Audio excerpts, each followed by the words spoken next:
Hi everybody, this is the Algebra 1 lesson. I'm going to look at 911, but I'm going to throw some extra things in there because the next big idea that we're working on is solving quadratic equations, and we're only going to do that through the zero product property as well as using the quadratic formula. So today we're going to focus on the zero product property, and there's actually another one that they throw in this section, but we're not looking at that. You should be able to get through all of the homework though, all right? So I am going to use some of their examples, and then I'm going to use other ones that I've created as well, all right? But first thing you have to know is first a quadratic equation. So quadratic equations,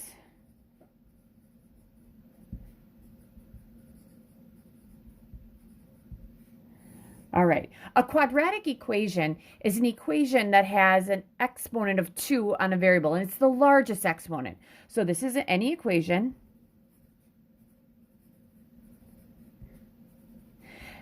that contains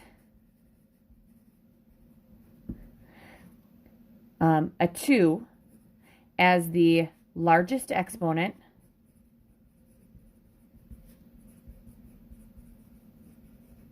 on a variable.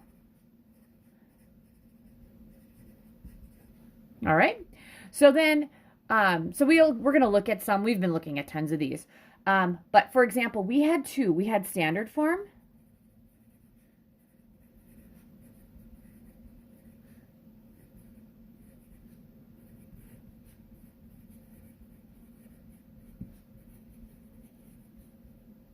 Okay, standard form's in the form y equals ax squared plus bx plus c. And this is where a, b, and c are integers. That just means they're numbers. All right, so that's standard form.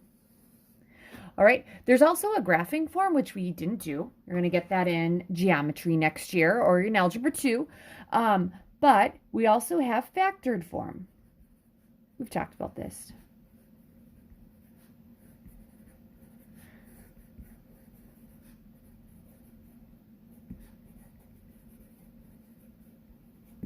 All right, so factored form, we've actually taken this and factored it. So that would be in the form, let's say y equals, I'm going to go with x minus, I'm going to use different variables. Let's go with f times x minus another one, which would be, let's call this g. And that's where f and g are integers. And they could be fractions, actually. But it's in factored form. That's the big thing. It's in factored form. Now, we're looking at solutions, though. A solution to a quadratic. So you're getting some definitions here. So solutions to a quadratic equation. A solution is its x-intercepts. So solutions are a function's x-intercepts.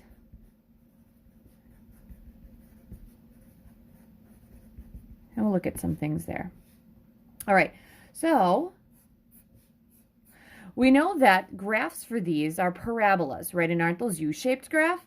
So couldn't our U intersect at 2 spots? So we could have 2 solutions. It could intersect at 1 spot right there. That's one solution. Or it could intersect at no spots. Now, these are all pointing up. They could be pointing down as well. So this would be no solution. Sorry, I'm noticing that my shadows are getting kind of in the way.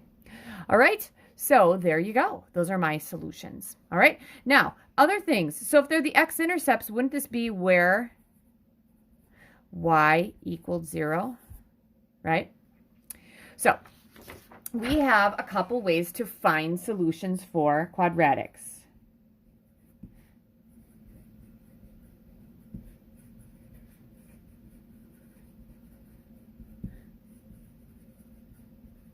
And we've done the first one already. We have the zero product property.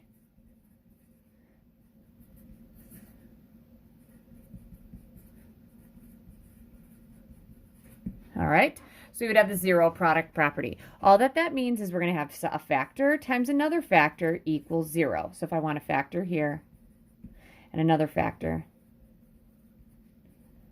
it equals 0. Okay, so I'm going to have to actually factor these things. All right, so that's super duper important. So I actually do like the problems that they have in the book.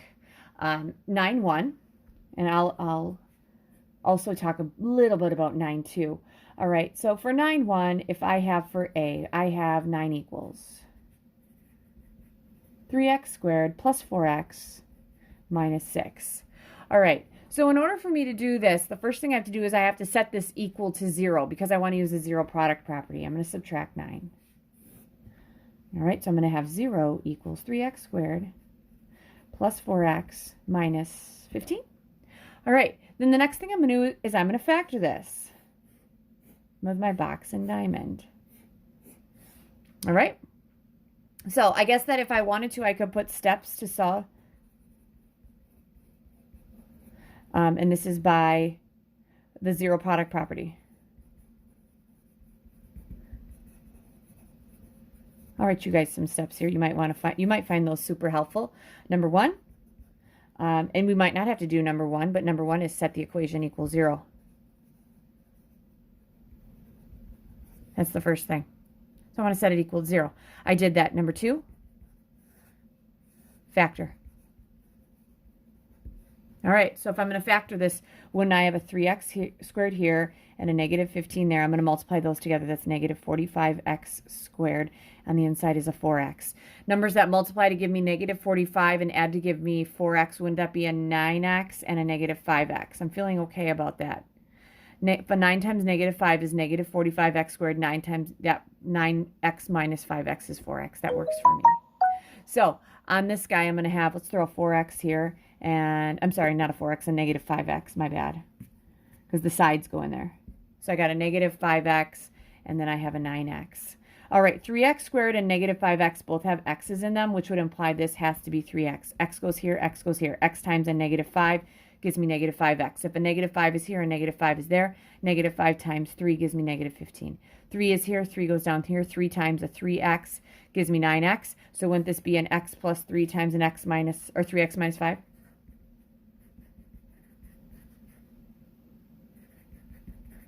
So essentially what this means is something times something else equals 0. So the third thing we're going to have to do is say, okay, either this guy equals 0 or this guy equals 0. One of those factors has to be 0 because we're saying something times something else equals 0. Okay? So third thing we're going to do is set each factor equals 0. All right, and then the fourth thing, solve for x. Okay, and I got that there. Solving for x here, I'm going to subtract 3. X equals negative 3. Here I'm going to add 5. 3x equals 5 divided by 3. X equals negative 3, or x equals 5/3. So what that means, you guys, is if I graph this, these are my x-intercepts. One's at negative 3, 0. The other one is at 5/3, 0. And I know this parabola is pointing up, so it looks something like this. All right?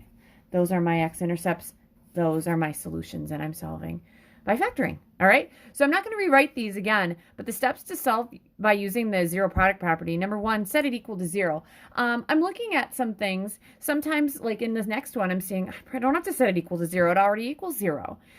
Next, factor. You might not even have to factor, but then you're going to set each factor equal to 0, and then you're going to solve for x. And what should happen is if you would put negative 3 back in for this x and that one, do all the math on the right side, it should be 7. And if you put 5/3 in for x here and here, you should do all the math, it should equal 9. All right? So that's the first one. That's A. Okay. Then I wanted to look at B because I like it. And then there's some things I didn't. So they're giving me 0 equals 3 times x minus 5 times 2x plus 3. I'll make sure that's up there. Yep. Sorry about that. So this is B. So I'm looking at my steps and set it equal to 0. It already equals 0. Factor. Dude, it's already factored. Set each factor equals 0. We actually have 3 factors. We have 3, we have an x minus 5, and we have a 2x plus 3. Now, one of these factors, one of these has to be 0, right? Because then if this whole thing equals 0, I need something to be 0. The 3 is not the 0. I'm not going to set that equals 0 because 3 is never 0. But couldn't x minus 5 equal 0? Or 2x plus 3 could equal 0? Okay, let's solve for these. We're going to add 5. X equals 5, and I'm going to subtract 3. Divide by 2. x equals negative 3/2. So my answers would be x equals 5 and x equals 3/2. There they are. All right. So that is that. So I solved for those. I didn't have to do any factoring. All right, C. What are they giving me? X squared plus 6x equals 0. Fantastic. All right, so the first thing I would do here is say, okay, how can I factor this thing? I'm missing something. Ugh. What are we supposed to look for every time? A GCF. Is there one? There is. This guy has 2 x's in it, and that guy has x. What's the most they have in common? X. If I take an x out of an x squared, don't I have an x here? Plus, if I take an x out of a 6x, that's a 6. All right, so I probably should have gone through my steps. The first thing, set it equal to 0, but it already equals 0.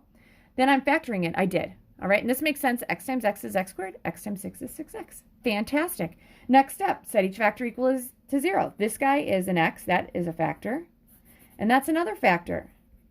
So it looks like x can be 0, which totally makes sense, because if I take 0 and I square it, and I add 6 times 0, isn't that 0? And here I'm going to subtract 6. X equals negative 6, which also makes sense because negative 6 squared is 36, and 6 times a negative 6 is negative 36, and that equals 0, and that checks. All right? So there you go. That is the first one. So I can use the zero product property, okay? So just because I didn't have the next group of examples, because we're not doing graphing form, I made up some more. Okay, again, we're going to solve by using the zero product property. So it looks like we're probably going to have to factor. All right, first one. So these are the ones I made, okay? So let's go with x squared plus 2x equals 35. All right? So that is my very first one. Now, if I'm looking at this one, okay, looking at those steps, because I'm always keeping those next to me because that makes sense, right? So these are all the steps we had right here. I'm just going to keep these right here and say, okay, first thing, set it equal to 0. I can't, or I don't have it equal 0, so let's subtract 35 and set it equal to 0.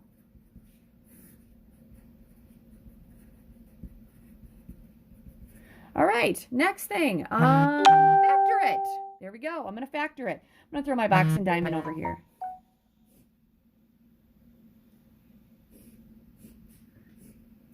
All right. X squared goes here. Negative 35 goes there. I'm going to multiply those together to get negative 35x squared. On the bottom of the box goes the 2x. I need things that multiply to give me negative 35x squared and add to give me 2x. Wouldn't that be a 5x and a 7x? The 5 has to be negative, right? So here we go. Negative 5x, 7x. X squared is x times x, right? X here, x goes here. X times a negative 5 is negative 5x. If a negative 5 goes here, a negative 5 goes here. Negative 5 times 7 is negative 35. 7 goes here, 7 goes here. 7 times x gives me 7x. Looks like I have an x plus 7 times an x minus 5. So I'm going to say x plus 7 times an x minus 5. That equals 0. All right, then the next thing it said was set each factor equal to 0. This is a factor. That is a factor. So either that one equals 0 or that one equals 0. And next, solve for x. Subtract 7. X equals negative 7. Add 5. X equals 5. Those are my two answers. So if I would substitute negative 7 in here and here, so like negative 7 squared is 49. 49 minus 14 does give me 35. That works. 5 in here. 5 squared is 25. Plus 2 times 5, that's 10. 25 times plus 10, it gives me 35. That checks. All right, then I also had this guy. Let's go with 8x squared equals negative 22x plus 5, minus 5. My bad. I want to make sure this factors. All right, first step, set it equal to 0. Let's do it. So I'm going to add 22x. Now, you might say, why aren't we bringing this guy over there? I like to have the quadratic term positive. It makes it so much easier to factor, and it's less confusing for me. But that's just what I want to do. If you want to do it the other way, that's totally fine. I'm going to add 5. So this is what it's going to look like. 8x squared plus 22x plus 5, that equals 0. All right, box and diamond time, guys.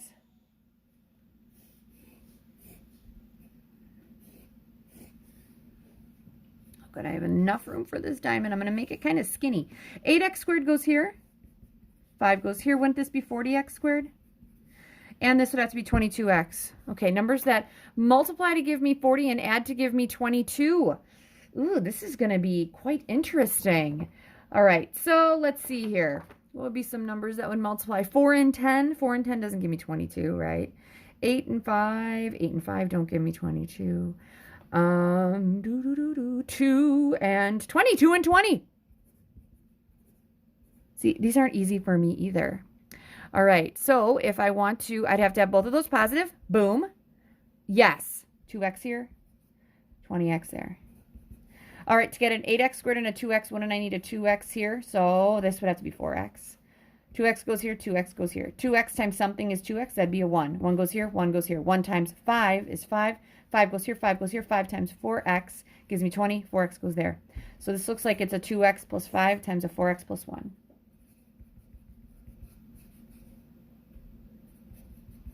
That equals 0.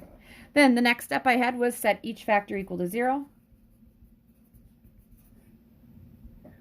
Oops, sorry. It's getting kind of off there. I apologize. Sorry about that, guys. Subtract 5. Divide by 2. X equals negative 5 halves. I'm okay with that. Subtract 1. Divide by 4. Negative 1/4. And those are my 2 solutions for that one with my work if you guys need to look at all that stuff. So that is my second one. All right. Third one. Okay.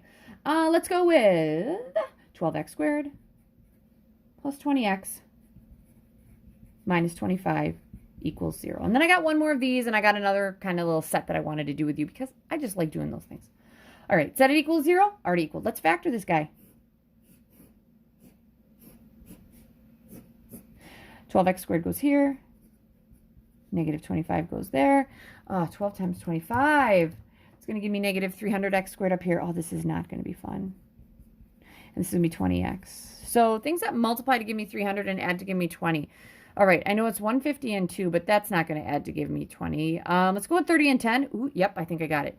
If I have a 30x and a 10x, if I subtracted 10, wouldn't that give me 20? And this multiplies to give me that. I'm loving it. So I got 30x and then negative 10x. See what I did? I kind of paused there for a second, you guys, because I was like, oh, did I miss a GCF? And I totally didn't miss a GCF. Remember, we're looking for GCFs. All right, so let's see here. 12x squared and a 30x, they both need, I know they both need 2s. They need 6s, don't they? 6x here. If this is a 6x, wouldn't that have to be a 2x there? Yep, 6x goes here, 6x goes there. 6x times 5 is 30x. 5 goes here, 5 goes there. 5 times a negative 5 is negative 25. Negative 5 goes there. That means a negative 5 goes here. Negative 5 times 2x gives me negative 10x. I'm feeling good about that. 2x plus 5, 6x minus 5. So that's my factored.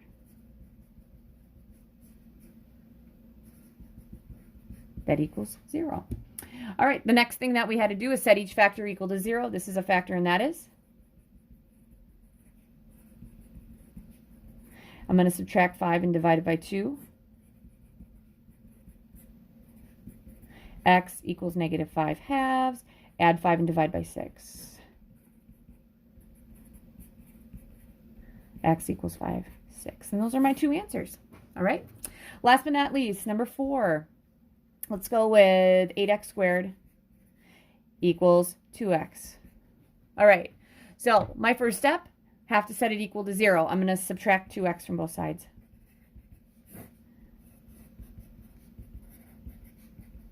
GCF, right? Yep. Both of these have a 2 in them, and there's also an x. If I take a 2x out of 8x squared, I need a 4x. 2x times 4x is 8x squared. That's minus 1, right?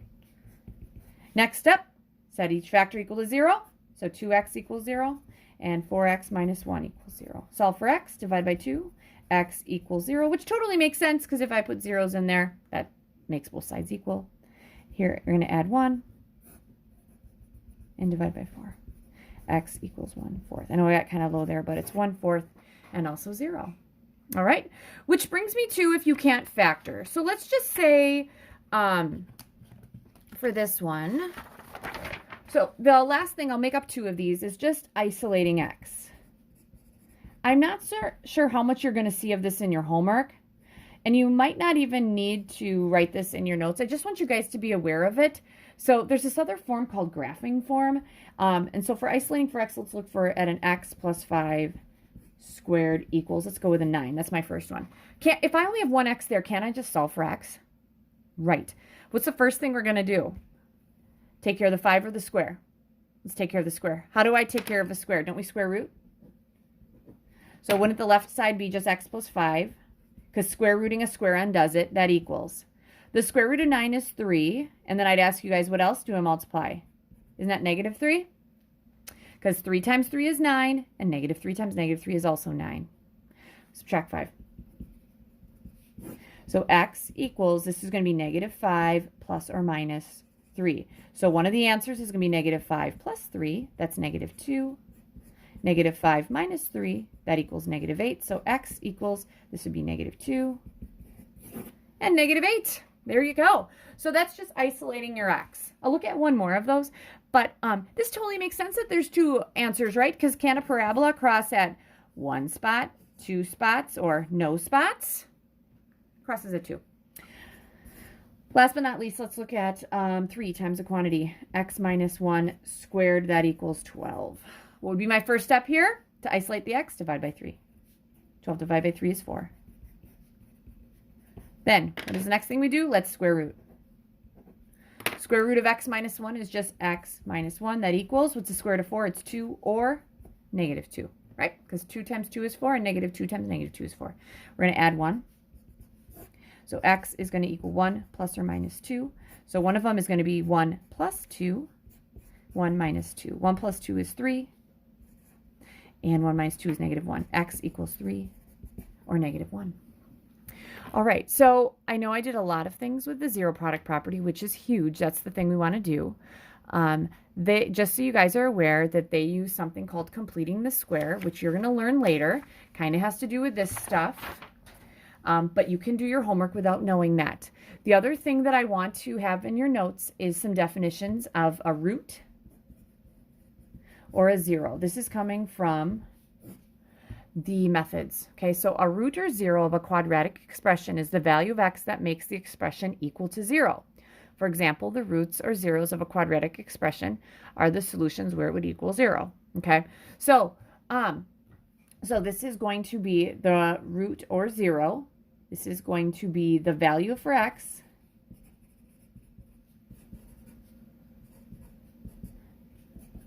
that makes the equation equal 0. All right? Now, not every equation has x-intercepts, but they do have roots or zeros, okay? So the way you find your root or the way you find your 0 to find these,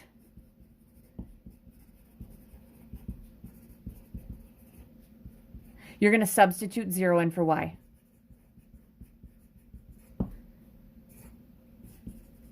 It's just like finding the x-intercepts. It's just not everything has an x-intercept. It has a solution, and those solutions are what we call roots or zeros. So your homework today, 9/6, I'm going to tell you right now, the factoring is going to be kind of nasty, but you can factor all of 9/6 to get those answers, and you're going to go to 9/11. All right? So good luck with 911 and 911. And the next one that you guys end up having will be another way to solve quadratics when you can't factor, because I have to be able to do something if I can't factor. All right? Good luck.